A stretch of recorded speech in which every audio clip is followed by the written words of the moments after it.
Welcome, welcome, welcome. My name is Kent Miller, and I am the Director of High School Initiatives for the Martha O'Brien Center. I want to welcome each and every one of you to Stratford High School today. This is a wonderful, wonderful school, and we are very excited to have each and every one of you here.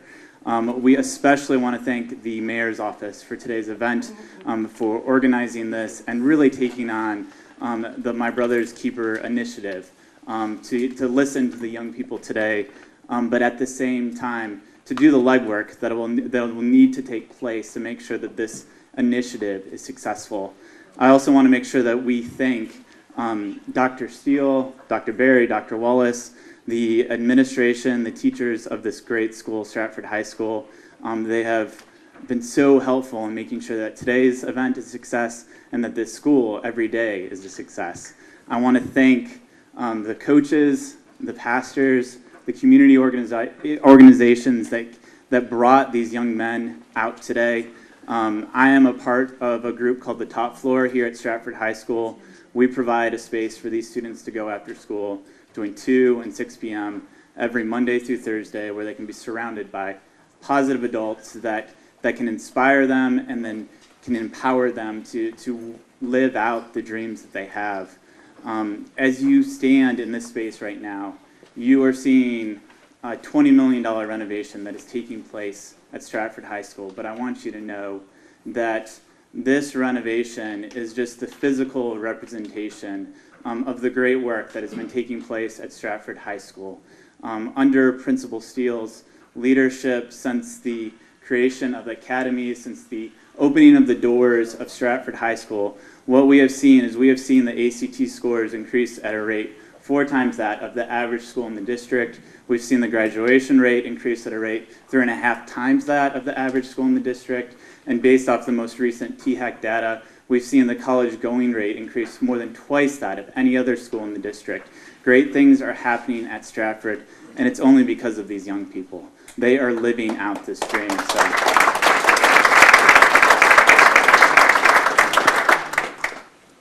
Thank you. But the most important thing we can do is we can hear from them today. So it is my great honor to introduce our facilitator, a man that has been extremely busy in recent weeks, keeping us all safe from the winter snow. He is a Tennessee native. He's co-host of Channel 5's Talk of the Town. He's an award-winning meteorologist. But most importantly, he's a man that always puts his community first.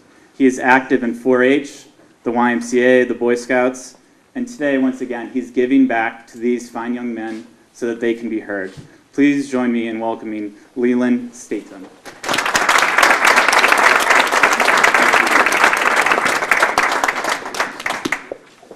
Good afternoon, everybody. Oh, well, good. Good to see you all today. We are here for a great discussion. And from the look of everybody, looks like you are prepared for this. But before we get into the meat of the discussion and hearing from you, I'd like to give you the introduction of 2 great people who are helping to bring this program to you. First up, we'll hear from the great mayor of our city, who's in the winding days of his current term, doing some great things for the city of Nashville, Mayor Carl Dean. Also, you've got with you today Bishop Walker from Mount Zion Baptist Church. We will hear from the 2 of them, and then we will hear from you. But first up, if you all will please give a big round of applause for Mayor Carl Dean of Nashville.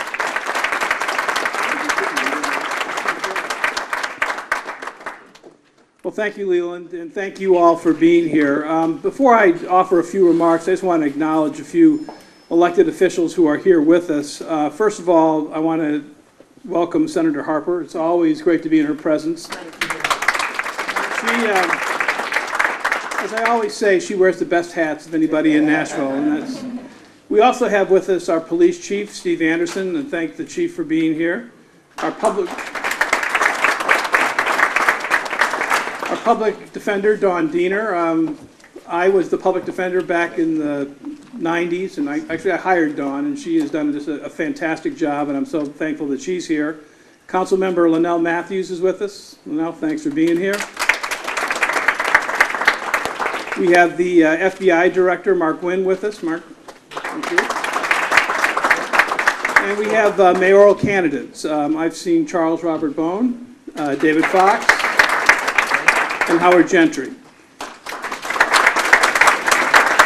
And I also want to thank Principal Steele for allowing us to be here and doing such a wonderful job. First of all, let me just say, President Obama's My Brother's Keeper initiative is designed to help cities and communities design and implement, and I stress the word implement, a plan to shepherd our children successfully from cradle to college to career. But to have a really good plan, we know we must get a handle on where we are in our efforts to ensure that young people in our community reach their full potential.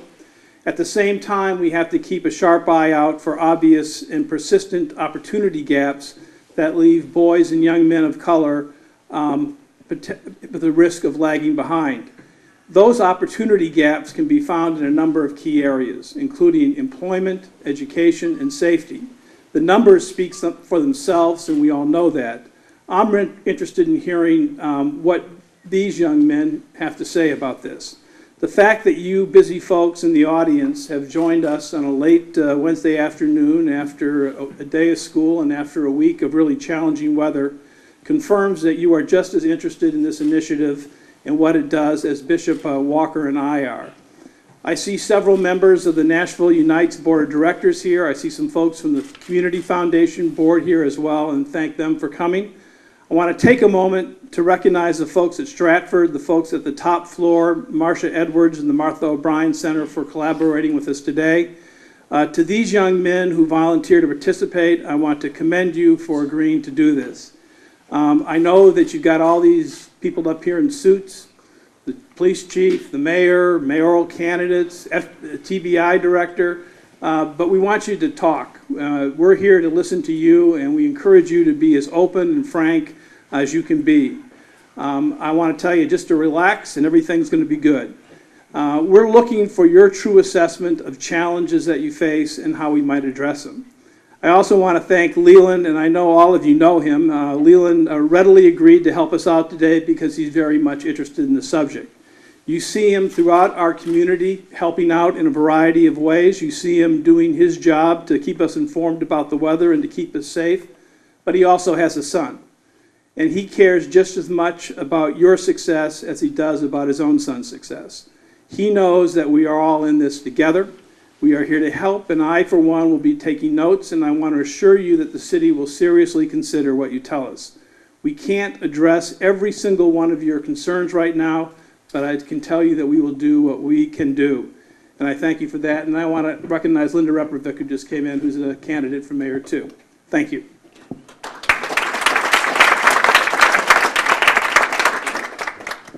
Thank you, Mayor, and to all of you who are here today. I stand representing Nashville Unites, and we're here because it is incredibly important for all of you to understand in this community that we are here to hear you. What we recognize is that the events that we've seen in the media, things that have happened, particularly with young men of color, has been a result of people not really understanding what you need. I think what we're doing is critical now because Nashville Unites is partnering with this initiative with the mayor's office because we're investing into this community at the ground level. Martin Luther King said that protest is the language of the voiceless. Today we're here to give you a voice, to say that it matters.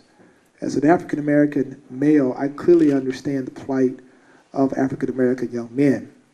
The labels, the stigmas, the categorizations, all those things. We're here to really understand and to learn from you so that other young men are not placed in those categories or stigmatized, but really understand the things that can be beneficial to you in this community. Nashville Unites, we're excited because we believe that this is a great opportunity for our city to learn, to really become a better place, not just black and white and Asian, Hispanic, but across generational lines as well. We believe that your generation has a lot to share with this generation and generations to come. So we're here, our board is here, but thank you, Mayor, for partnering with us. We're partnering with you because we believe that truly it takes a collaborative effort to really make this possible. So thank you again. We're excited to be here, and we look forward to learning today. That's why we're here. Thank you.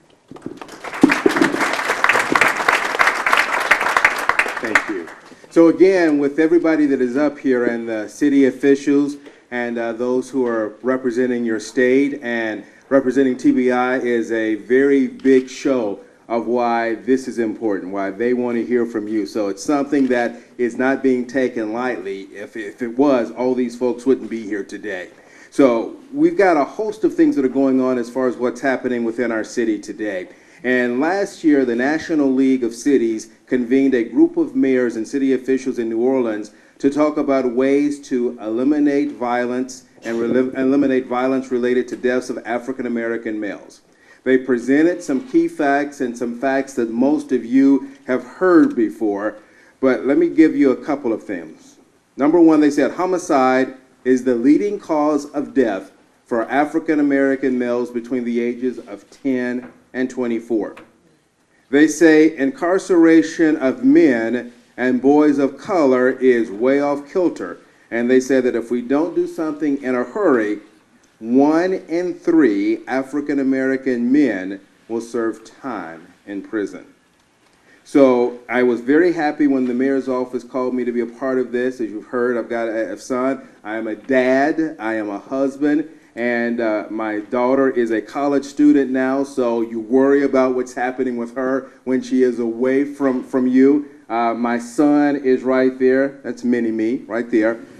So, you know, I relate to what's going on, and I understand, and I see the stories on the news. My wife is a teacher and may have either have taught some of you or some of your relatives, whether they were at Schwab, at Warner Elementary, over at Stratton Elementary in the Madison area. And so I hear, you know, some of the things that are going on, and she sometimes will see firsthand some of the things that are happening in schools and happening within our neighborhoods. So what I want to do right now is I'm going to start by asking you all a couple of questions. And again, they want to hear from you, so don't be shy. When I bring you the mic, if you will, just stand up, and at that time, just give your name and give your age, all right? Or give your name and what year you are in school. So I'm going to start with this question. How many of you have attended the funeral of a young person? It could be a friend, it could be a loved one. So let me start with part one of that question. Let's say within the last 5 to 10 years, how many of you have attended the death of a loved one who was especially maybe a teenager or someone who was a young adult? Got a couple through here. Now, for those who have their hands up, was that the result of a violent act or a gunshot? All right? You want to talk about it? And I will relate to myself on this one. For me personally, in high school, I had a friend that was beaten with a baseball bat. Here recently, a member of my church about 4 or 5 years ago was a student at the University of Memphis, and because other people knew that this kid had money, he was killed on his way not too far from campus, but was killed. Another good friend of mine in high school who was probably about 10 or 15 years ago just working as a pizza delivery driver. Was a good guy, had a family, was raising that family, and then got called to deliver pizza, and it was a wrong address. He was called to a wrong address, and once he got there, he was ambushed. So a lot of you see things that, you know, especially at this young age, you shouldn't see. But for those of you who raised your hand just a moment ago, if you will want to stand up and just kind of give me a little information about what happened, and then I guess what were your thoughts during the process? No one? Huh? Yeah, go ahead. And in some cases, you all may have to come to me just a little bit. I can come out just a bit here. But if you will, D'Angelo. All right, how you doing, sir? All right, good. D'Angelo, and what year are you? I'm a senior. All right, a senior, all right. So about to graduate, about to go to that next stage. First up, tell me a little bit about the circumstances involving the person who was killed. He was my cousin. Mm-hmm. He was supposed to graduate that year, but he didn't, because on the way to my grandma's house, he was robbed, and then shot and killed. Mm-hmm. So, but the process I went through was devastation because I was supposed to meet him, and I thought it could have been me too, but since my grandma told me I couldn't go to the house at that time, she saved my life. But really hard for me because that was the person I could talk to about anything. So, to the process, were there family members there that kind of helped you grieve, or did you have to reach out to maybe somebody from the school or maybe someone with the Martha O'Brien Center? How did you cope with the grieving process of that? Or are you still kind of working through it and dealing with that? No, I'm not working through it, but for a while I kept to myself, and then I got to the point where I really needed help, so I started talking to one of my brothers. All right, thank you. Anybody else wanted to talk about this, whether it's someone that you know or someone that may have been a good friend of yours who may have lost a loved one, that you all want to discuss this a bit? Or if you go home tonight, how many of you are worried about the violence that you may see in your own neighborhoods? And maybe after a certain time, you can't go out, or you were young, or you weren't able to go out, or mom kind of hovers over you a little bit because of the violence that she sees in the community, and because of that is afraid what may happen to you. Dustin, come talk to me for a second. Stand up. All right, how old are you? I'm 18. All right, 18, so you're a senior now? Yes, sir. All right, so if you will, when you go home, is there an issue at home or anything, or an issue in the neighborhood, or are there certain places where you have been where you have seen acts of violence that were of a big concern to you? I mean, when I go home, I usually have to do homework, but when I do go out, I have to tell my mom just to let her know because she doesn't want me around lots of things. Like when I usually try to go downtown or something, she actually wants me to be really careful just to see, just because I don't know lots of people down there. It's really busy, so I wouldn't know what to expect. Okay. All right. Are there been other times where you've been in situations where you were afraid of something that was going on, or maybe walking by and you happen to see a drug dealer, see something else go on that caused you for great cause for concern? No, not really. Not really? All right. So any other things that you would tell folks, any of your peers here, as far as coping with crime or coping with things that may have been of violent acts or things like that? Have you all had this discussion among your peer groups here? Not really. I haven't really talked to many people about it because not everybody's able to open up about their own problems like that. It's not something that we actually are able to talk to each other about. We can't really relate to each other much because we don't know each other that well.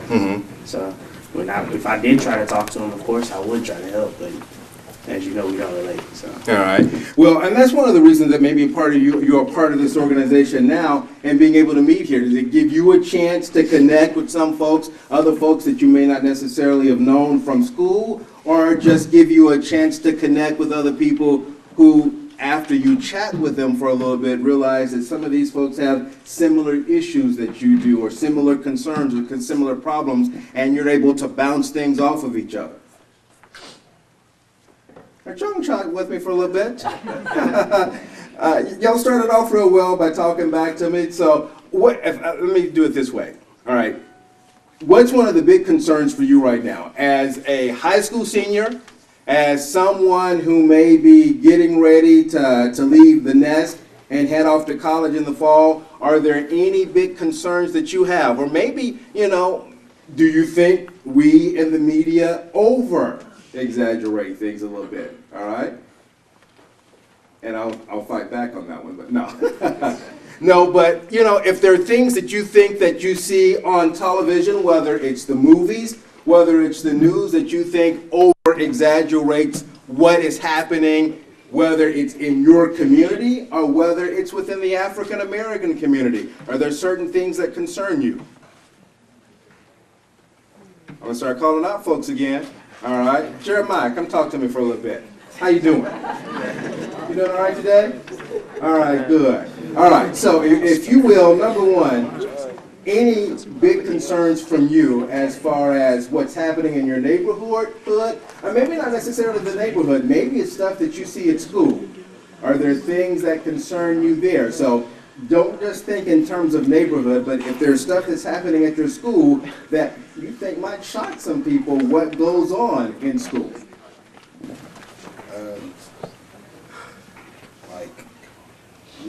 Not really. It's not concerning me and my community, but at school, kind of, I seen, gang-related fights, things like that. People, seen people get robbed before and things like that. It never happened to me before, but you know, I think about that sometimes for myself. All right. All right, anything else? No. Good. And what about any of you? Again, we'll expand this scope here. Not when you just are at home, but when you are at school. What are things that you have seen wherever your school may be that may be of a concern to you, or you know that it's going on, but you think that folks in the outside world may not know, and you may think if they really knew this, it would shock them about what's happening in some of the schools. Yeah. Individuality. Uh-huh. Lots of people just lump us into one group as just a whole bunch of colored people or black people. Like, they wouldn't understand our differences. Like, for some reason, like for me, my favorite color is purple. D'Angelo's is green. I don't know why, but everybody's different. No one really takes that time to actually get to know us at all. Mm-hmm. Like, they can talk to us, but they can't relate to us. They don't really know what we go through at all. They don't know the things that we do on a daily basis. So how can you expect them to understand? All right. So if you were, and you got the mayor of the city here, you got the director of the TBI, you got a state senator sitting here, you got the chief of police, and somebody in this room may actually be the next mayor of the city of Nashville. If there was something that you wanted to tell them to relate to you better, what would you say to them? And again, you know, just be honest. That's what they want to hear. That's the purpose of this, is to be honest. So tell me about it. Get to know us better. I mean, you guys have children also. I'm pretty sure everyone in here has a son or daughter, nephew, niece at all. You know them very well. Just treat us like family, the same way you would treat them. And I promise you change. All right. Anybody else want to talk about that? D'Angelo, you're clapping. Stand up again. Come on down here, because I see that he likes purple. Apparently, you like green. All right. So tell me about that. Play off of what he just said. Well, yeah, individuality. I mean, I like green, but I like green because it's one of my favorite teams is the Eagles. We'll forgive you for that.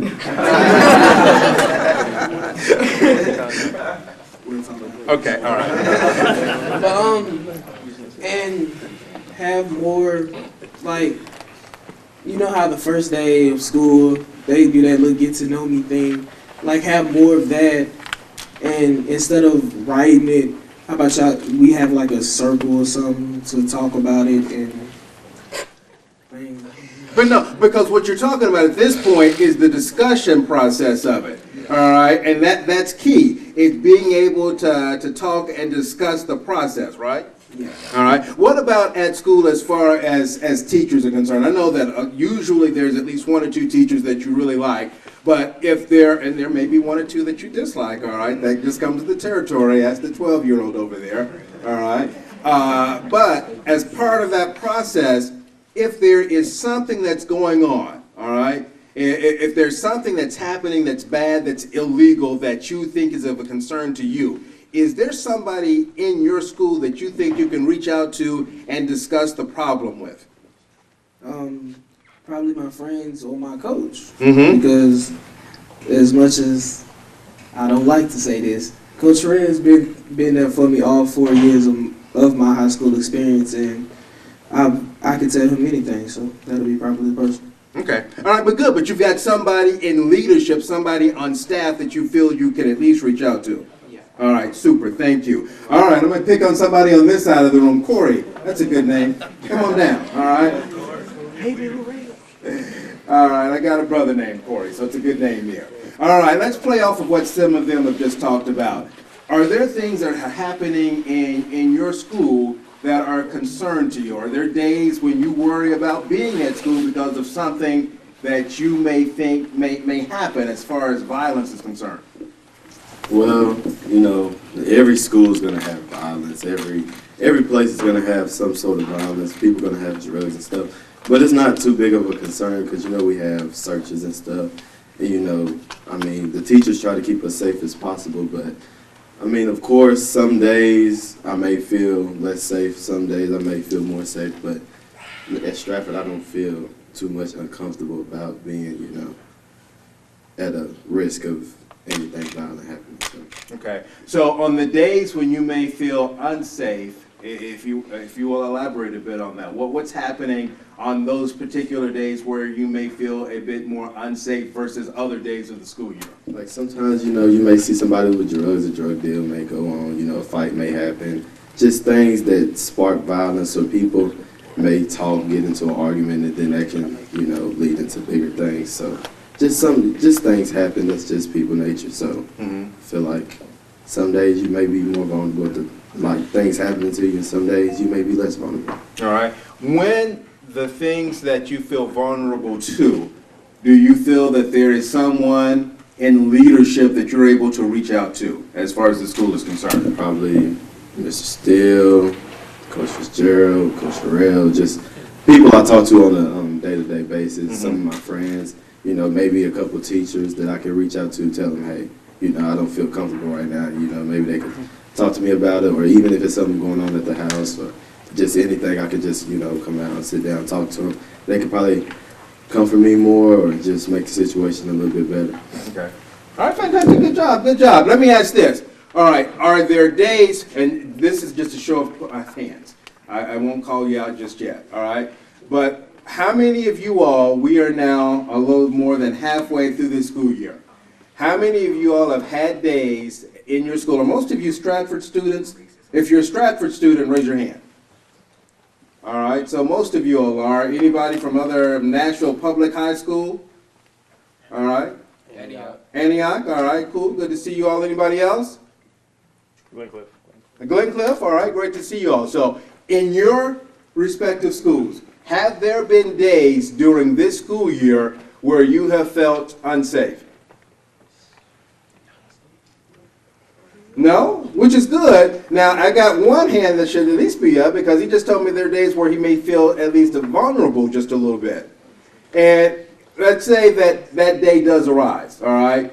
Are there people that you think you can reach out to who are in leadership? It's good to be able to bounce things off of your friends, and that's good to talk to them and have that line of communication with your friend, all right? But once you see that something needs to be done, is there somebody that each of you feel that you can reach out to in a position of leadership, somebody on staff at your school? Yeah. All right, so everybody's got that. Yeah. All right, good. Let's talk a bit more on gangs, all right? How many of you all at least know somebody in a gang, or at least seen gang activity, or aware of gang activity? All right, you want to chat with me for a little bit? Uh-huh. All right, so tell me about what's going on as far as gangs are concerned. Is it something that you see at school, or is it something that you see when you go home, or is it a little bit of both? Both. Uh-huh. You're fine, you're fine. Just talk to them, all right? No, everything's cool, all right?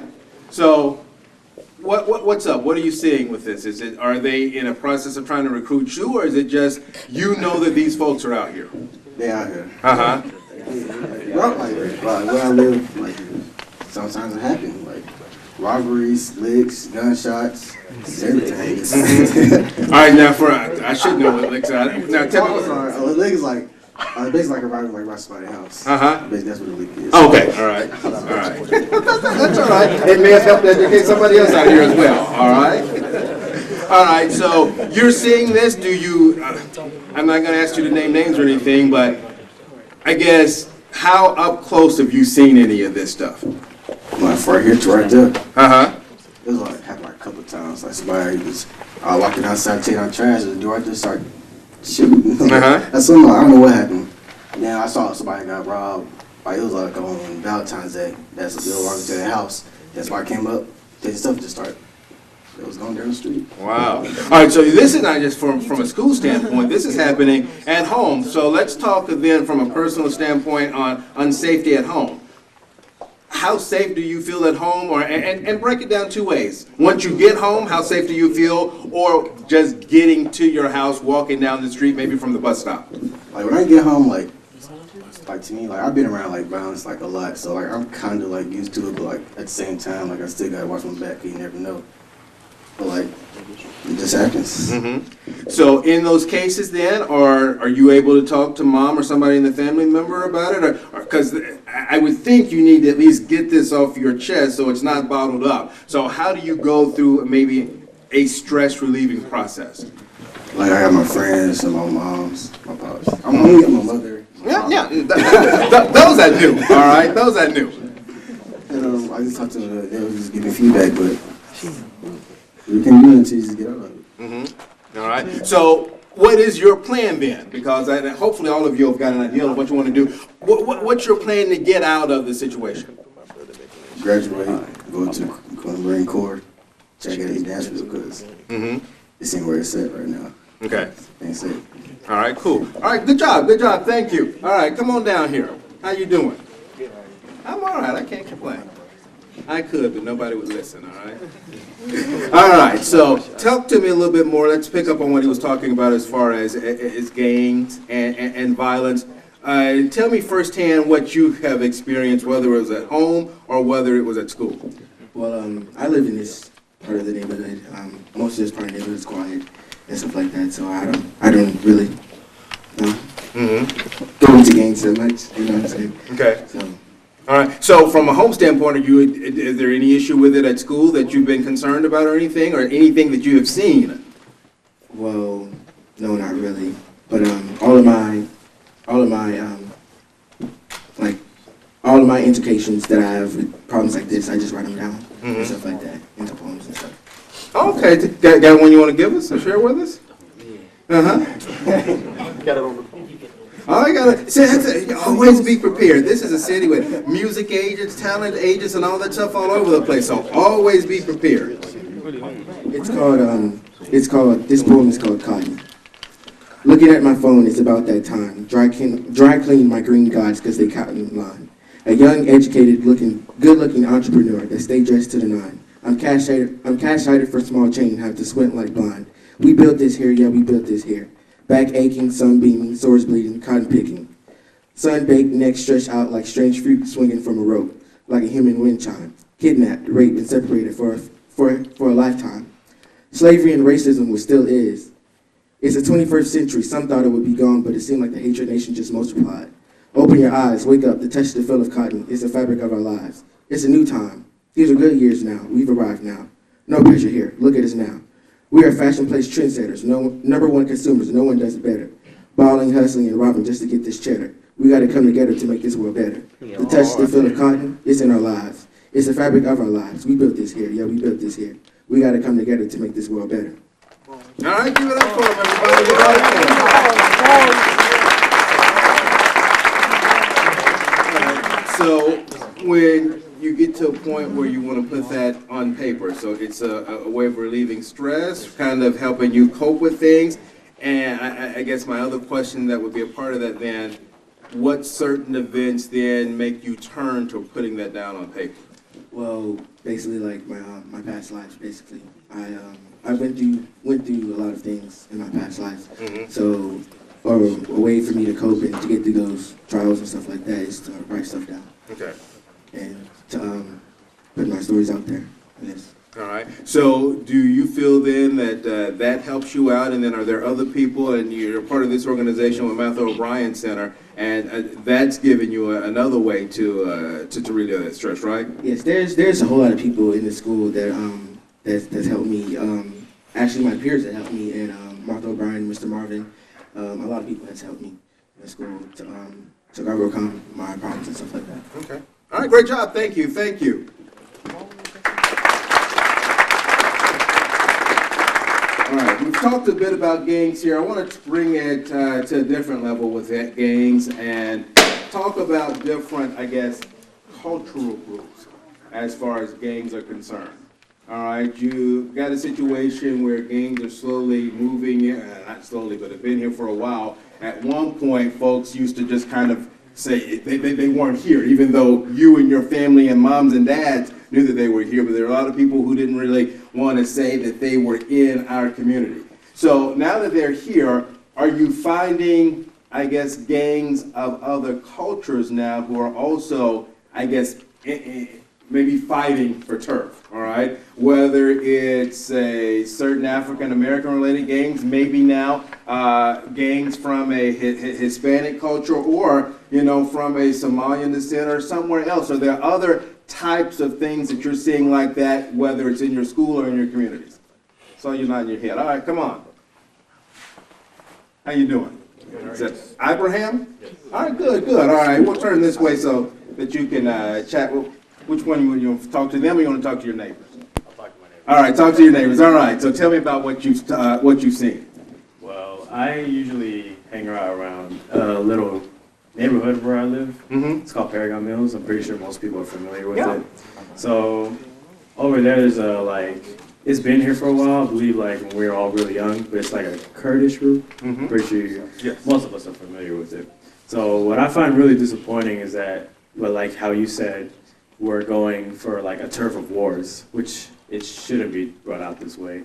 I've seen some of my friends, some of my close Kurdish friends, and some of my close African American friends get beat up from the same purpose, all just to show dominancy. And it's not good at all. It pains me to see it. Imagine how it would feel like if, their parents were to see it or anything. And I'm pretty sure they have, and I'm pretty sure they felt terrible about it. So pretty much how I feel about it and how I just see it coming up, I think it's a horrible thing. I really wish, we could all just come together as one, because we want to make Nashville a better place, and that just requires unity. So, yeah, that's pretty much it. All right, now give me your age and year in school. I'm a senior, and I'm 18 years old. All right, so you said that you've seen some of your friends, because I think sometimes people, when they think of gangs, they think that maybe the folks who may be beat up or being initiated are 18, 19, 20, or that 20, 25-year-old range. But are you seeing folks who are younger than that who, just because of no reason being beat up, whether they were a sophomore, whether they were a freshman in high school? I guess some of the folks that you talked about that you've seen beat up, give me a little bit more about age range and everything. As far as age range, it's usually within my age range, like between 20 and 16, for an example. Mm-hmm. As far as, really young kids, I've witnessed bullying, but that's a different topic. It might lead to gangs, but it's essentially a different topic. Mm-hmm. But as far as age range, it's around, most junior and senior level. Okay, all right. So you've seen the turf war there, especially with Kurdish gangs and some other gangs. Any other influences in there, maybe from some of the other gangs that may not be too far from a neighbor, let's say a neighboring community or something? I have many friends that range within a much diverse group. I mean, I'm from Glencliff, so we're one of the most diverse schools in all of Nashville. So I have a lot of friends that aren't from the same place, but are the same people, if that makes sense. Yeah. So I see a lot of what their problems are, and I see a lot of how it reflects off of them and how it reflects off of, their friends. Mm-hmm. So of course there's other gangs. There's a El Salvadorian gang, I forgot what it's called. There's a black gang, there's Kurdish, as I said. So all of those gangs compete with each other for to me, I don't think it's any purpose. I think it's something really, heart-wrenching, excuse me. Oh, no, you're fine. It's something really heartbreaking. And just because before everything, we're all human. Before the politics, before the color, before everything, we're all human. We're all going to have the same coffin. We're all going to have the same everything. It doesn't matter how you look at it. That's the bigger picture. So why are we fighting when we're going to end up in the same place? That's always what I've been thinking about. So, yeah, that's pretty much it. No, exactly. Well said. Thank you very much. Anybody else want to, who's your Glencliff? Is it this or, all right, Brian, come on down. How's it going, Brian? All right, doing all right? All right, give me a little bit more about age and year, as far as year in school. I'm 17 and I'm a senior at Glencliff High School. All right, so you just heard what your classmate said here. Elaborate a bit more. You seen some of the similar things, and are there times where you have been concerned, maybe you go walking to school or walking in your neighborhood? Not presently, but growing up, yeah, during the time when everyone wanted to wear baggy clothes and the cholo was the thing. Yeah, that was what I was growing up with. But I stayed away from those people. Nowadays, I don't really see much. There are Kurdish gangs, Somalian gangs, Salvadorian gangs, Mexican gangs. Okay. But I really don't see that much violence. But I agree with him. It is hard actually to see that people are fighting over some really nonsense. In the situation that he described or what you've seen, has there been even anyone who was, I guess, personally that you knew that was a part of that, or that you've seen the after effects of? Not personally. Not personally? Okay. All right. Anything else that you'd like to say as far as, I guess, for you, next step, what do you plan to do as far as maybe being able to reach that next chapter in your life once everything is said and done with high school? What I want to do after high school? Yeah. Attend college, go after my career in medicine, neurosurgery. Okay. And then you feel personally you're being able to get all of the support and what you need to get to that next step, whether it's from family or whether from what you're getting in school? Yeah, I do, yeah. Glencliff is an excellent place to receive that. All right, fantastic. Good job. Thank you. Anybody else want to elaborate on that, on what maybe you're seeing as far as any kind of turf wars that are going on with different types of gangs, whether it's in your school or whether it's within your community? I'm going to call somebody out again, all right? Bishop, come here. Come talk to me.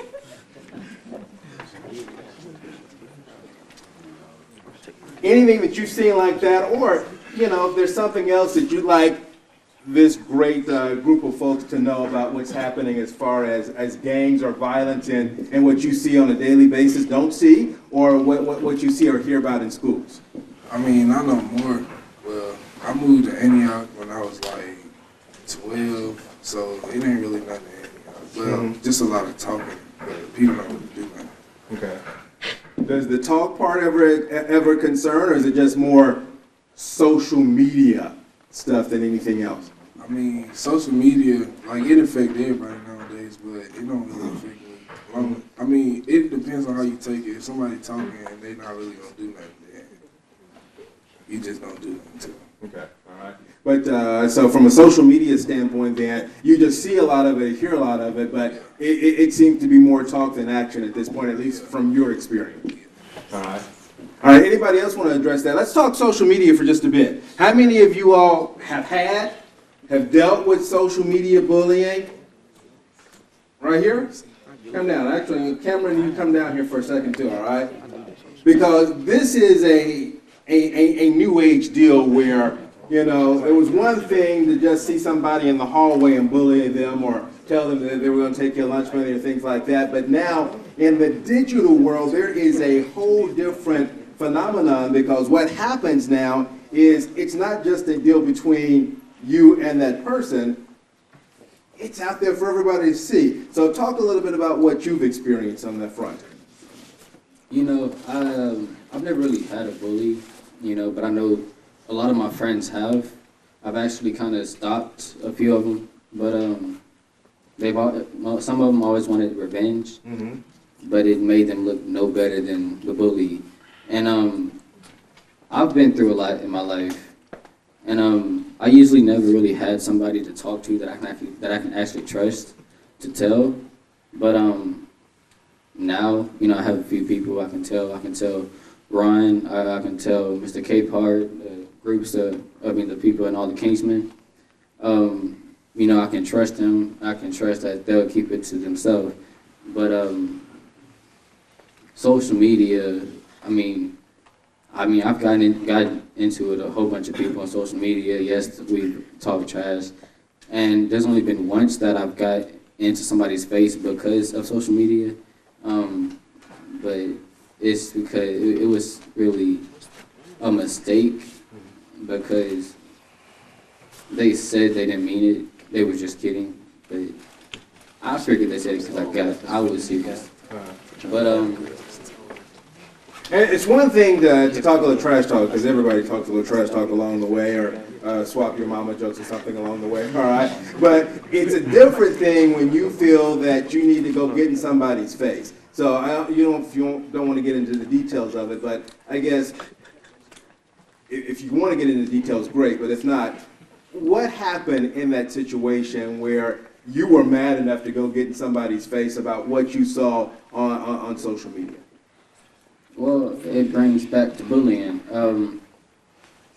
it was one of my friends. He was like young. He was younger than me. Like, well, not he wasn't younger, but he was smaller. He was older than me, and he had this one kid that was bigger than him, and he like smacked the mess out of him on the side of the face, right? And he came walking down the hallway, and was crying because it hurt him, and so, but my friend had, like, we got to the house, and he had texted me, told me what happened, and he had his kick.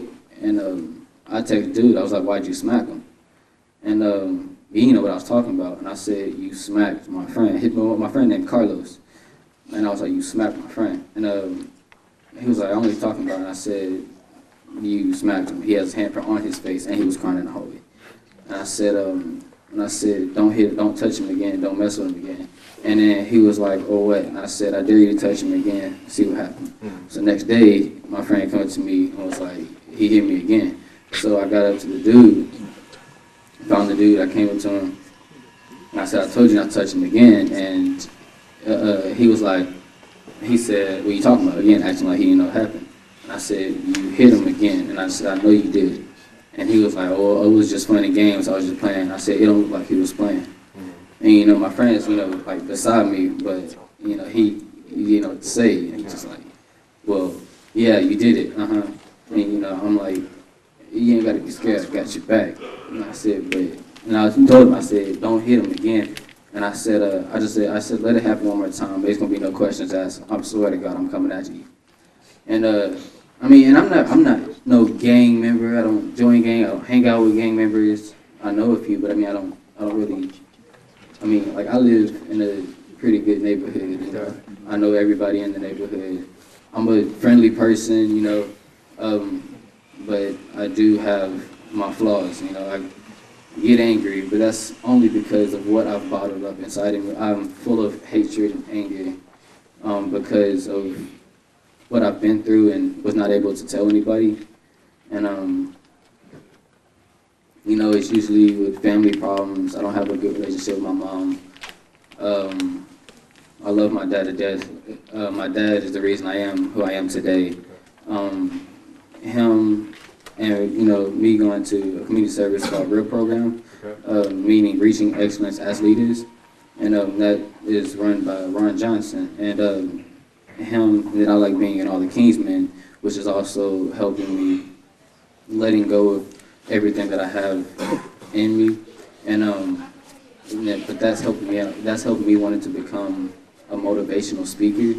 Awesome. Therefore, I'd be able to help, other kids who's been through a lot but can't talk to anybody. Yeah. And I like what he said earlier about them treating us as their own, because the neighborhood I live in is, it's a great neighborhood.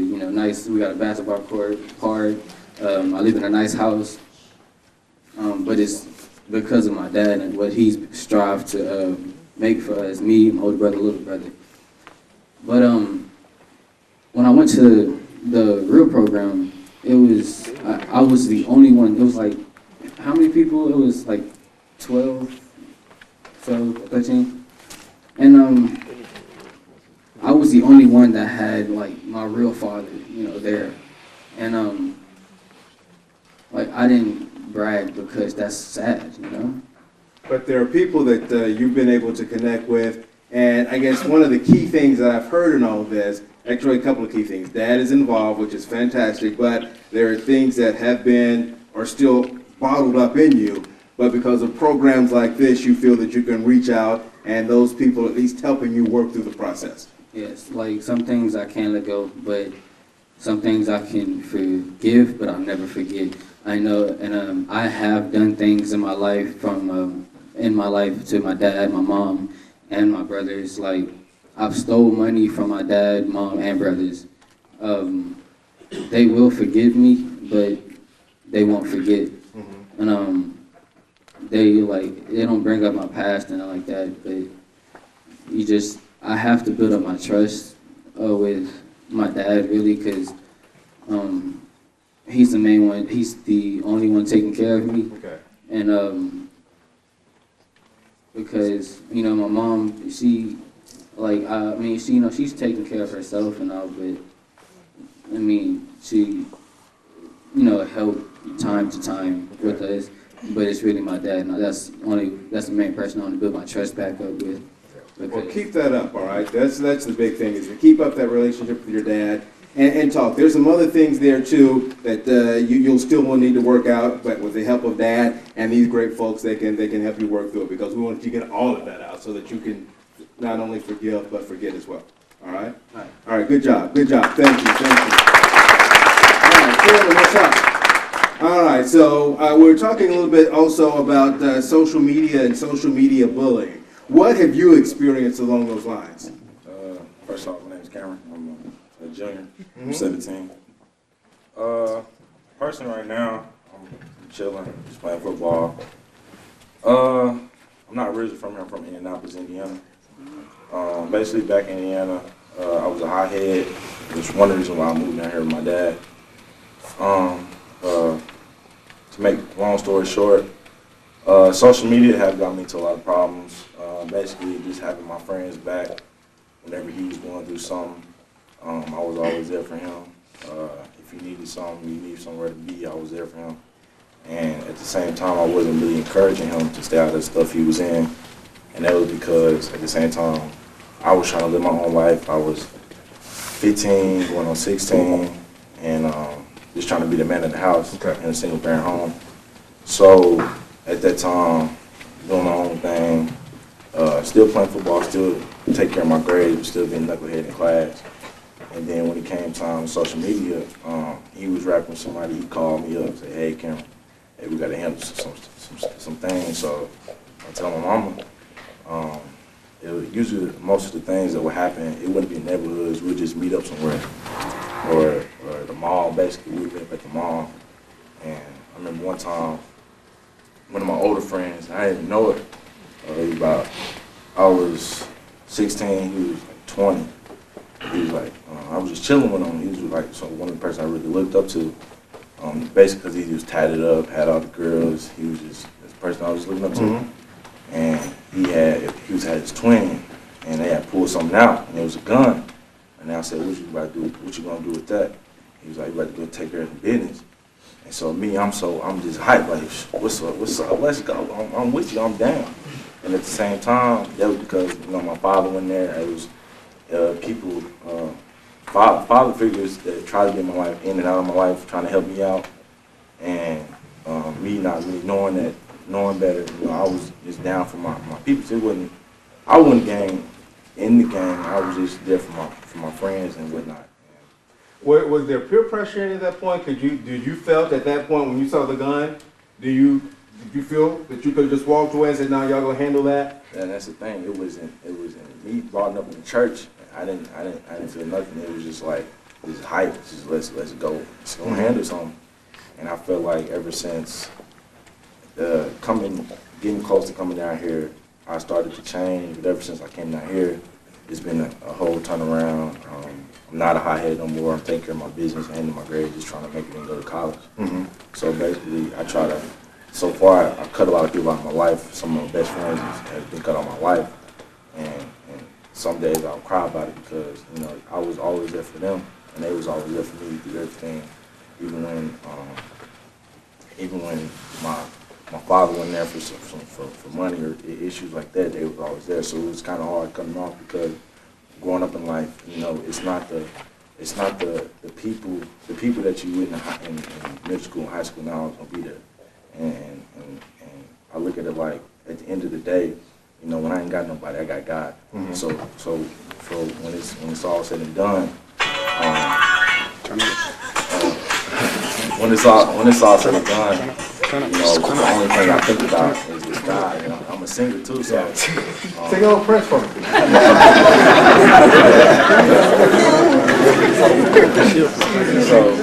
So basically, it was hard. It was hard cutting off my friends, my closest friends. But when it's all said and done, God puts new people in your life, and the things that I want to regret anything I did, because the things that I go through is helping me to do better in life. Is what I'm trying to do. All right, awesome. So.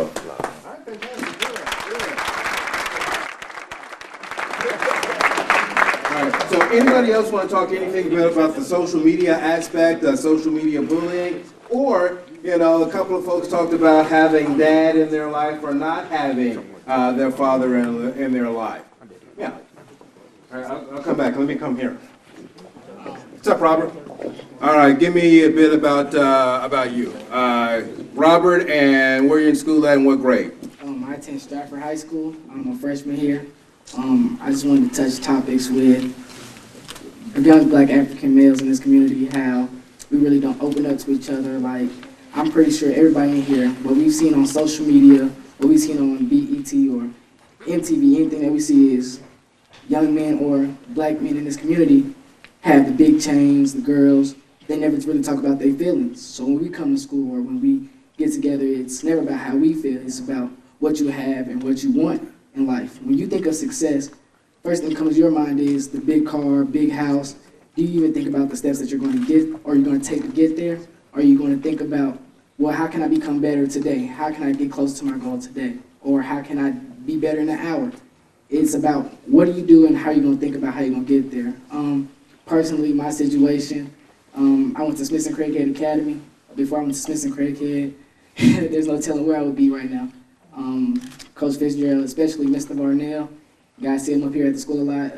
Dre's tall. He's been there so much for me because even my mom wasn't there. I've been able to provide for me. He's always been telling me, Rob, there's always something better that you can do no matter what it is, no matter how much time you have on your hands, because there's no more telling where I could end up. Sometimes I might have to work the night shift.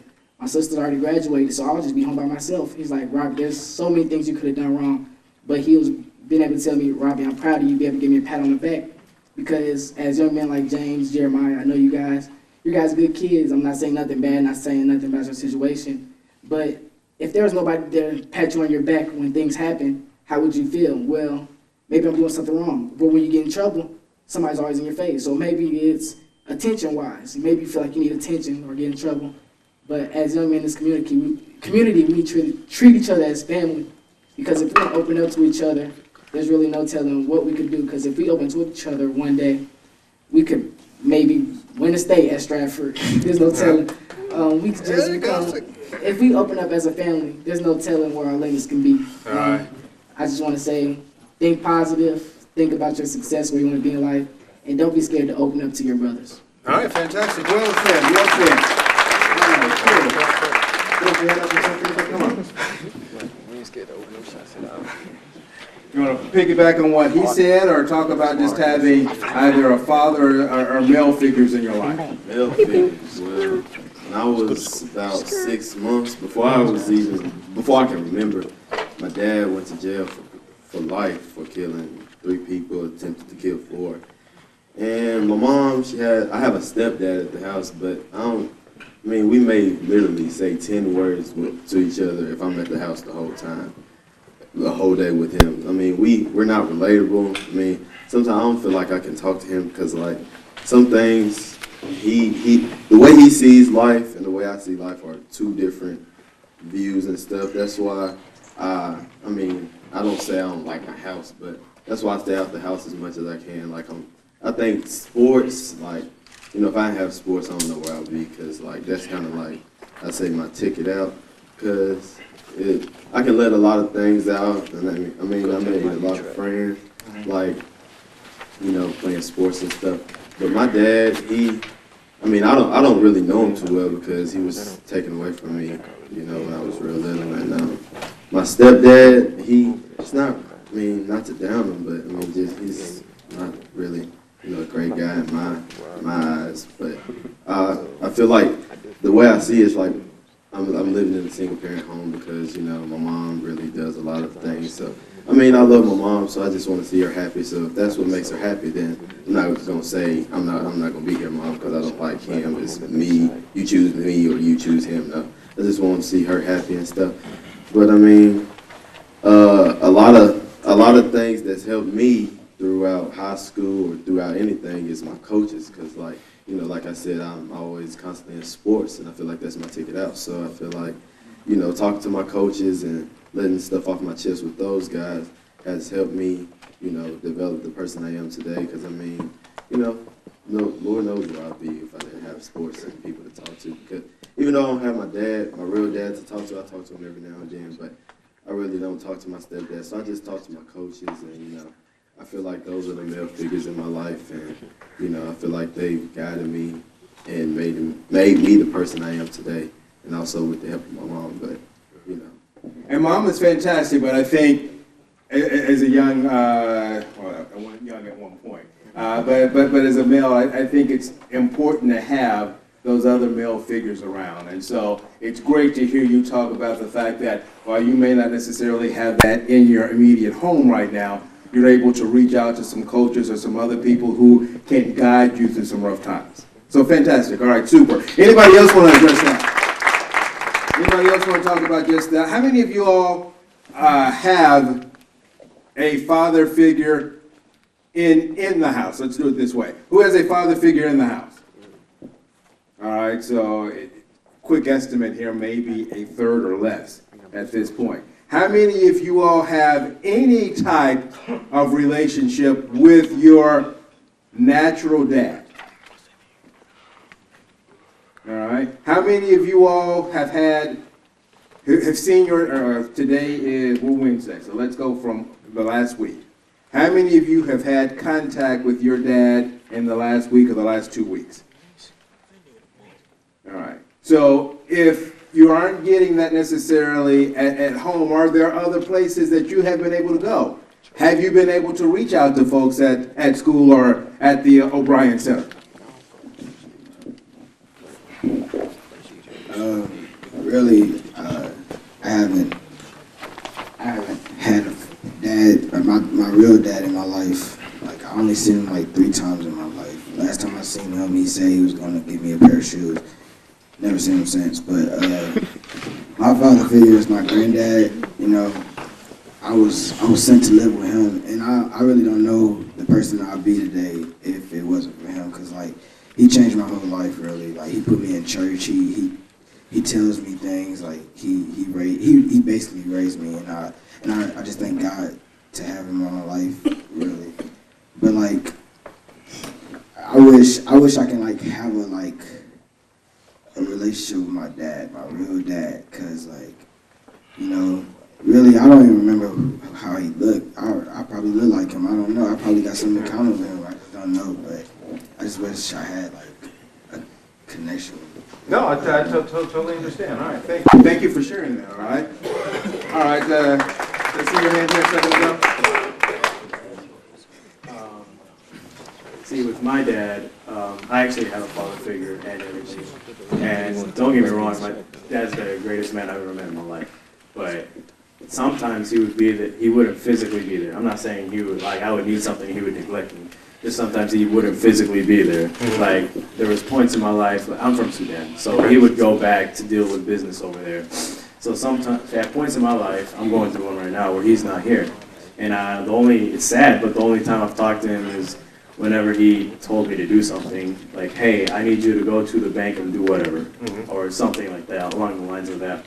So sometimes for me, I'd feel alone. Sometimes I would feel just like an emptiness, and my sort of vent would be, you know, to go for a long walk, for an example. You know, really see life through the eyes of the stars. And I'm not trying to be corny or anything, but I really want to, like, point out that if you don't have a father figure, you always have yourself to come back to. You know, no matter who doesn't have you, you have you. So I'm not sure where I'm trying to say. No, I totally understand what you're saying, because you're going through the fact, all right, number one, he's not there. The release is to be able to go out and, you know, maybe as you're doing that walk, you're thinking about things, trying to think it through, but also it's kind of giving you a little bit of stress relief at that time. It's like it's like riding solo, for an example. Like, you know, I think at times when I go walking, I'm just like, man, who am I going to be in the next 10 years? What do I want to do? Who's going to help me be there? You know, it's bittersweet. Well, it's not sweet at all, but it's bitter to realize that down the road your parents are no longer going to be with you. You have to build up your own little mini castle and eventually expand it to a place to stay for your family. So I feel like walking, you know, it doesn't have to be walking, just driving by myself, you know, even listening to music, you know, finding a place where you can feel comfortable and, you know, build on what you want to do in life, that to me is like a father figure, an example. It might seem weird, but you know, it's almost like building on yourself. Okay, good. No, great example there. All right, fantastic. Right, we're gonna close things out. Is there anything, anybody else want to make a statement on anything that we've discussed as we get ready to wrap things up?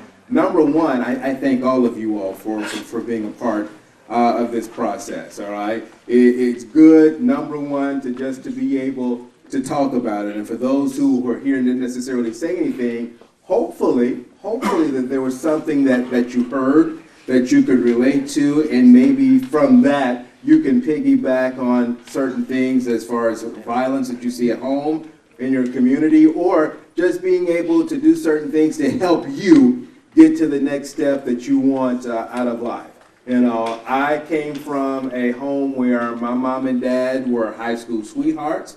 They graduated high school together, got married, they moved to Chicago. So me and my sister were born in Chicago, and then after the love died, my mama came home. My dad's still in Chicago. I've got great contact with him. I go up, see him, he comes down to see me, but he was not in my home as I was growing up. But there were other people in the family, there were other people within my church, and as a Christian, I will say this, I've heard a couple of people say this, if you can relate to somebody in your church and community, find some other folks that you can talk to. It's great to being able to bounce things off of other folks, other peers, but also find some folks in a leadership position, whether it's school, whether it's church, whether it's with the Martha O'Brien Center, that if there is something that is troubling you, that you can then talk with them, walk with them, and they can help you figure it out. And, you know, as you get ready to go to that next step, you know, it may seem like a challenge to be able to try to get there. For me, there was no money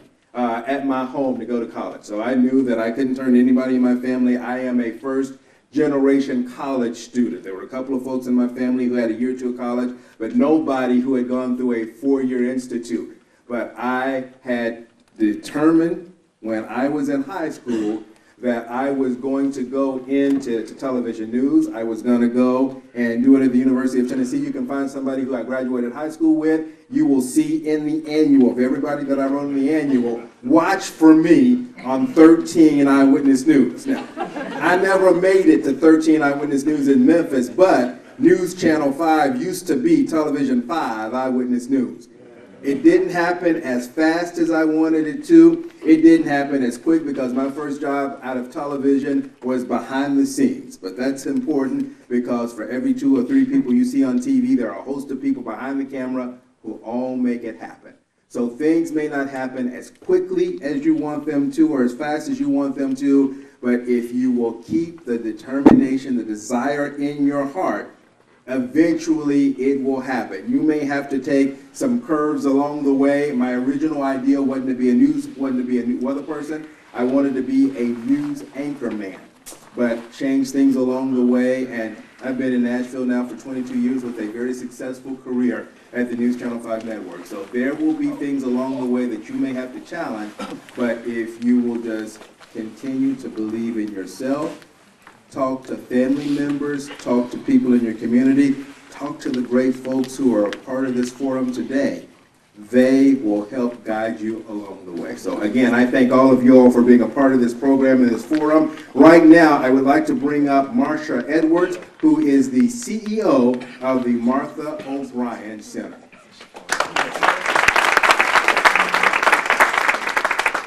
You got something you want to say real quick? Now, come on. Is it gonna snow tonight?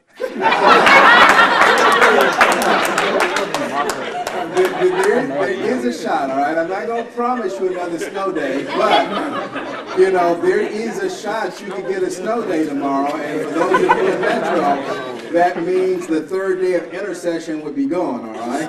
After that, they're gonna tack them on to the end of the school year. But I am married to an educator in Metro Nashville schools, and she too wants another snow day. Thank you, Leland. Let's give Leland a...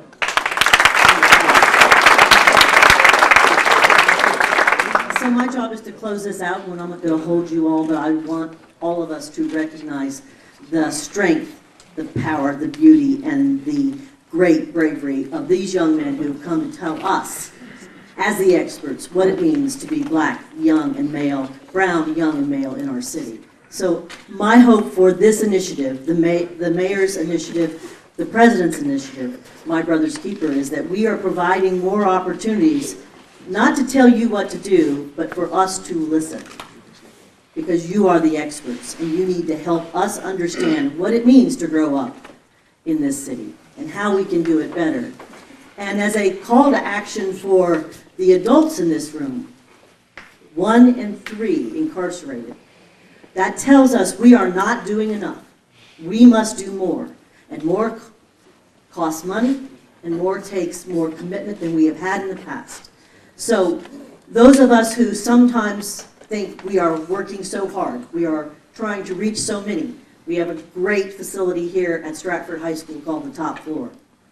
But the reality of it is that too many young men are not getting the opportunity, that somewhere down in their educational career, they began to believe the wrong things about who they were and what they could be, what their purpose on this earth is. We don't want that to happen. So as this city starts this process of both listening and talking, it is my hope that we as the adults think much more seriously about what it really means to change that statistic. So again, thank you all. Thank you, Mayor Dean. Thank you to everyone who came today, and we're just very happy and honored to be a part of it.